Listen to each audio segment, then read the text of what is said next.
Numidangi matamni Laisna Sandhya Wairamgi tuk thangmai thaba loiraga imungi makup matai khara loisilaga chak thongat bahawi nganna thongeda Laisna fat on thorai nungtigi sum nganna thongbaduda nganna hekta thongdoklaba ima loidang dining chair ama chingthoklaga fammi dining table mathakta leiriba henjang napi yawa patradu chingsilaga henjang man bahawi loidang henjang du manna mana Imaudi yung koibini taseng thagat pagi wadi nate imau mu ing tapi mabuk phabi dine swai jida leram gani thajade ima sidi aseng bani ni bema adoi bema ngasigi mathel jidi kangsoi hekta tawsila sine nang dadadi kangsoi gumba chamna thongbase yamna pamjabane hoi ima se ima na semlagane sida thamlabane adoi bema nang babungi manakta amta kumlukhi che mai ma da puro hairambane Imadi kau bukau thuklure asumna chak chaba toklaba matung imungi thabak pumba loisinba loiraduna Laisna magi kada lai mangaldi phamungda hipthaduna leiramme tumira tumdrira khangde phone du pairaga phone gi screen du da metana yengli Laisna su wa machet amata kangthokte masu phamungda aduma kakhalai ayo Laisna longkrak longna faina laimai da tutharai mangal panthade phamungdagi fatkum tharaklaga Laisna gi nakta fachen silai kaidoroge Laisna khumde kaidoroge harga Laisna latli kaishu tawdi tawdraga bu ayo hainabro section fazana tawyadro soiba je tamba ngamdabane Laisna handakti paukum amata piraktre mangal Laisna na namliba makong mapaduda mangalna paige tawi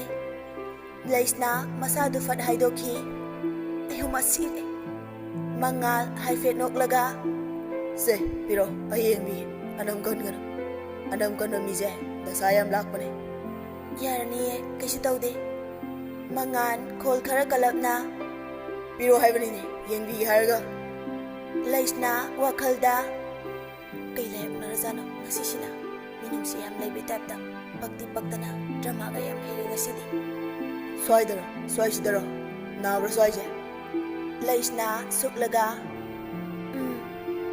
se hawgalaga tengse hawgat pada lepa yardi kaisu tawroi Laisna masadu tapna hawgatna batawi hawgat ke hek tawbaga masadu makhonggi chainaduna lepa ngamdraduna Makhada among haidarai yarise Laisna kiru mangalda yenglaga kaino yarise yare tumilayo mangal asi haibaga khanghaude Laisna bu makhut ani duna pamkhatuna thangatli aduga phamungduda tapna thammi matungdadi soidana bataw asi haiduna mangal magi phamung oiriba nakaladomda fachatki Laisna su ngasidi kari khalabano khangde mabuk ningda haifet harauba nungaijaba pokjai mangalna asumna wabi basi ubada asumna numit adu haukre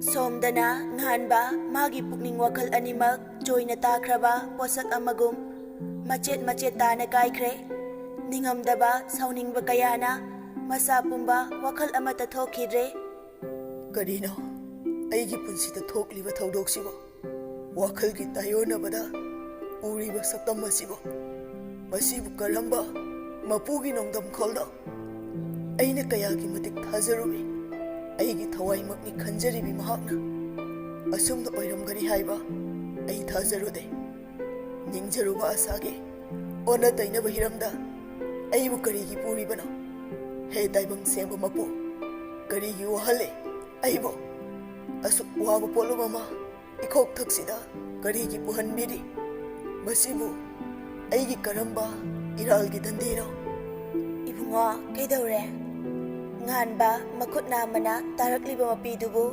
mama ukini khana lona taithokjai ha kai hayeima kaisu tawde deima Nganthoi machana famliba phamungdugi nakanda famtharaga ibungo Nangna handak nong nini sida tauriba mawongse ima khara chingnai kaidore hayo ichagi kari pendaba leirabage ima da chingnadana hayo Kaisu taude da ima ibungo mama oibi kayana machagi da makhanbase nung yona khanbani ichana mahausagi saktam uraktrabada imagi wakalda nungaitaba phawine imasu mihoibagi pukning wakal tonghan ba indri kayada fauriba ihulsing loine khangi aduna ichagi maithunga tariba nungaitabagi saktamado imana uba phangi ichana saklon kaya lauduna nungaiba maithong ulabaso wakalda tariba ichagi awabagi mamidudi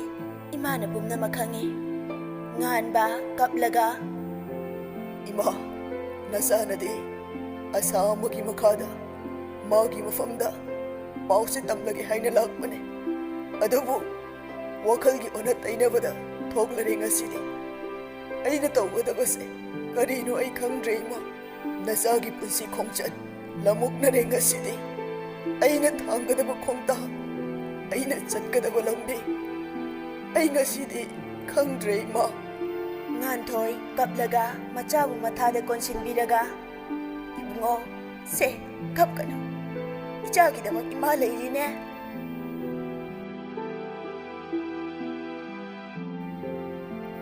nupi macha horendi nang dadagane marketing chatminaruro imanasu nang dadada haikrabane nangi thabak to loiragane adum loisinaba tawro besin da koncha amduna leiribi leisnada manem loidang na hairakbani leisna khumde loidang makhatana ibungodane imanane kari nosu khara sinakrabani nanga horen punane tathok tasin tawraga leiminaro ko khara su sathok khodok tawgadabani imauna yumsida hek lakpadagi imungi kupnomsida amata sathoktre do adunane imana sum chalhaningba leisnana talide imaga adum chatpiyo yade adagine noina koirugesu hek koithorau mafam sigi fajaba garden dagi park dagi mayam ama lai haine aduda koithorake sune hek koithorau koiba chatpa haibasi sune matang matam chana chatlabadi afaba kanabasu adum leibani leisna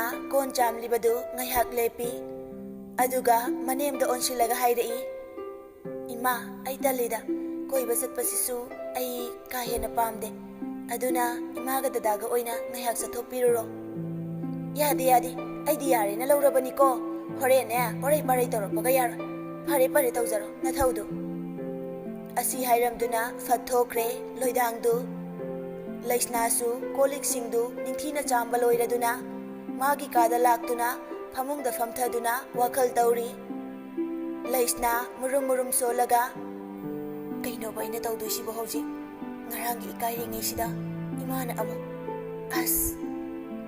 asumna solingai chairaktuda mangalsu fat phaujilaklaga machinda isai khara nganglaga changlai mangal isai sakna dressing table da leiriba dryer du lauduna masam du kanghali mangal masa sengdoklubagi tawel ama setli mangal gi isai duda leisna mangal da haira paina yenglai maram khangde mana yenglakliba mityengdugi artha machindasu murum solai isai ni gaina mi chikpa ngakta masakaje nongmagi sumpak silaktaba ma yaure ai shawraktana tawel mache siga thainagi machingda lakani ko e mangal karishu thausada magi tawbam thokpa mafi maro loisinaba amuk tauri nakana madana leisnasu mafi maro loisilibani mangal firo loisilaba matung magi khudangarida haifet yengi aduga nokfe tawna gam kadudagi thoki leisna mangal la jatkribadu paina yenghawi yam nungside asi nupase aina ngaunabani kaina yam nalakpaga saradana somdadi oktaba sumala edi khangtri pakti paktana mangal kainaga chini champra kaugadabani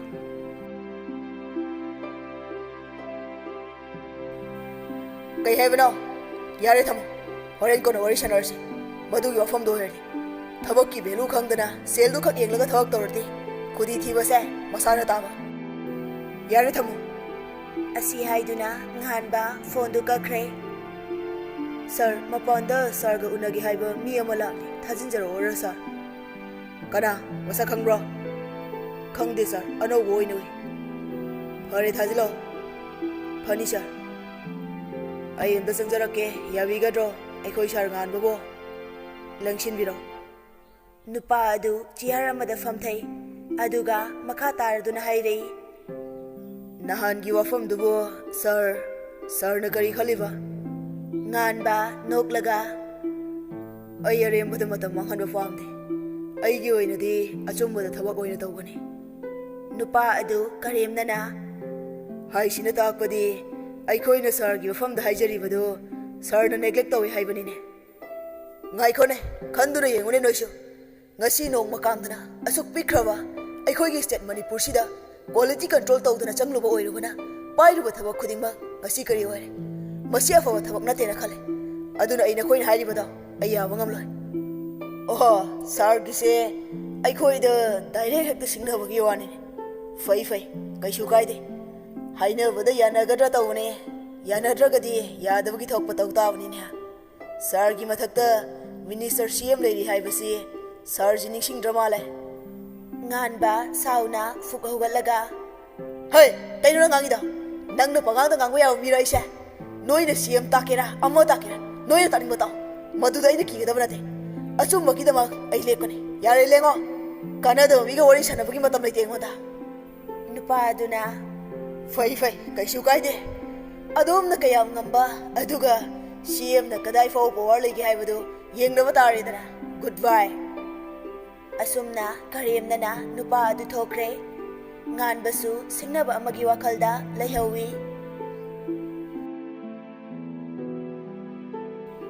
Somdana mangal gari park tokfum adomda park tawraba matung Imphal-gi shopping mall amada changminarai. Laisnana mangthaduna asumna pochai khara leiraba matung shopping adudagi thoragle aduga amu Khwarambal bazar fawba lakli. Gari du park tawbam jaga amada khamlaba matung mangal amadi laisna makhongna haifet laktuna kaithelgi mapanda yoliba haira sing adu amuk yengli. Mangalna Kaino ngasaina ada dum leiba yarabdugo. Laisna khumde mangalgi wahangdugi paukhumdu ine semsi kyano nupi aduna bema keji de lupa samane ine adudi keji ama onbiro adagi angur se sarung amaga laujage phani bema asumna haira khara leiraklaba matung laisna na mang thaduna amuk thorakli.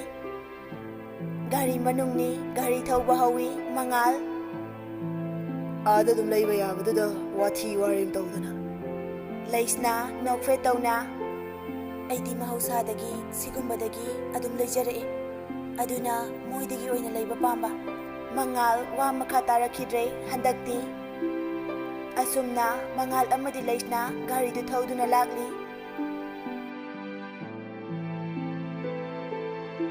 Matamdu numit leitharakpa matam oisilakle. Asum thaurakpada lamhangi jaga oiba mafam lambi amada fauduna lakli. Misu kaya chatnaba oidre.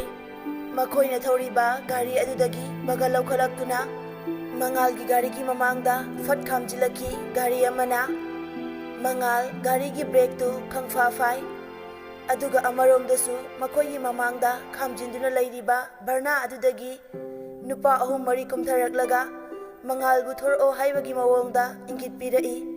Laisnagi wakhaldadi tauriba mataududa tasengna kiba haibada oire. Mapuroibada haisi kadai wa haiba ngamda aduma tumina yengduna lei. Second kharagi matung mangalsu nupa oibana gari gi thongdu fat hangdoktuna kumkhre.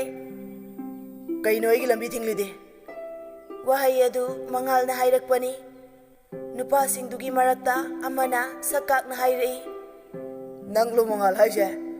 Engineer loken gi masa mangal. Mangalsu adum khumlai. Mane kedaroba. Nupa singdu mangalgi wahaiduda amaga yengnai. Aduga second fade thang ama fat puthorai. Nupa amana aduga mangal tamna thinnaba honarai. Mangal nupadugi makhuttu ta phaduna mangalgi khutum asaubaduna nupadugi mamaida kinna thilli. Aduga amuk faina langki. Nakal amada lairiba nupa singdusu mangalda punna changsilaktuna mangalda khut thanaba honarakli.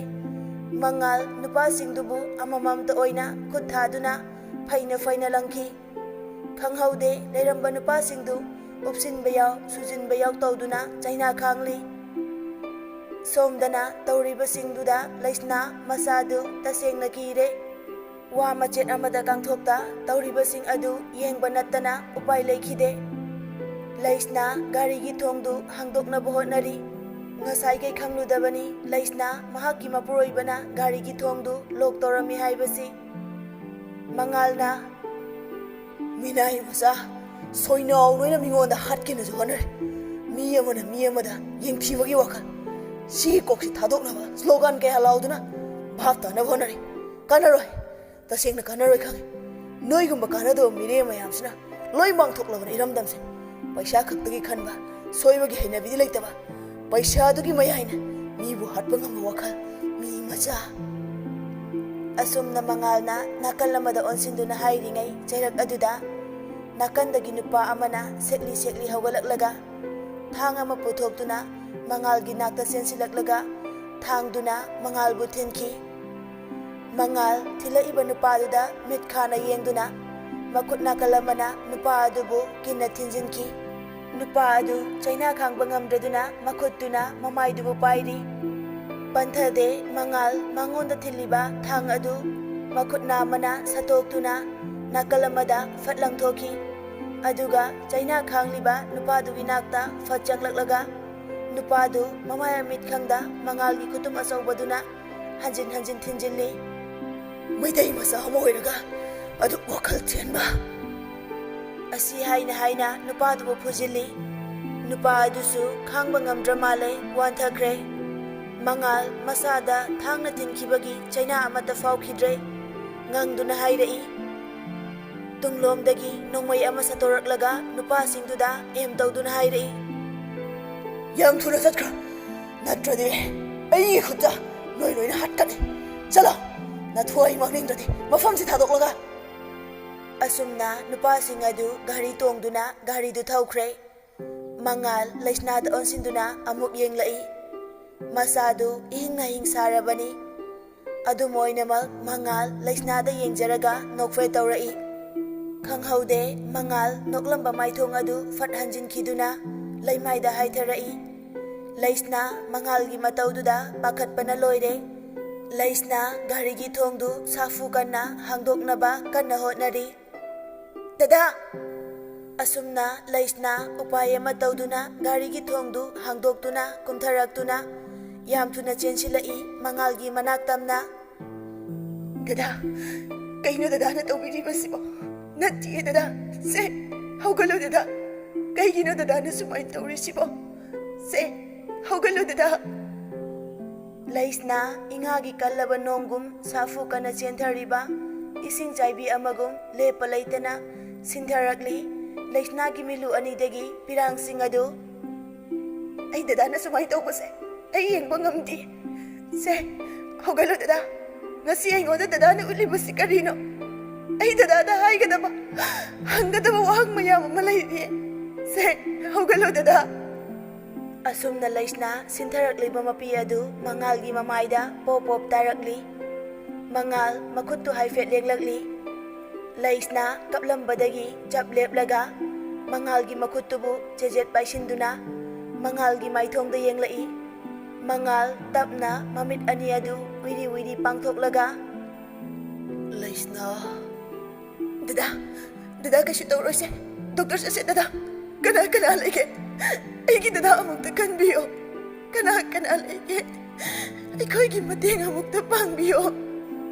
Mangal nokfe tawraga kaigi kapino dada kashi tawrose kapkano chalasi dada doctor na chalase. Asumna oidingai cherak aduda manak adwaidagi miyoi khara changsilaktuna sokliba mangalbu mateng pangnaba hotnari.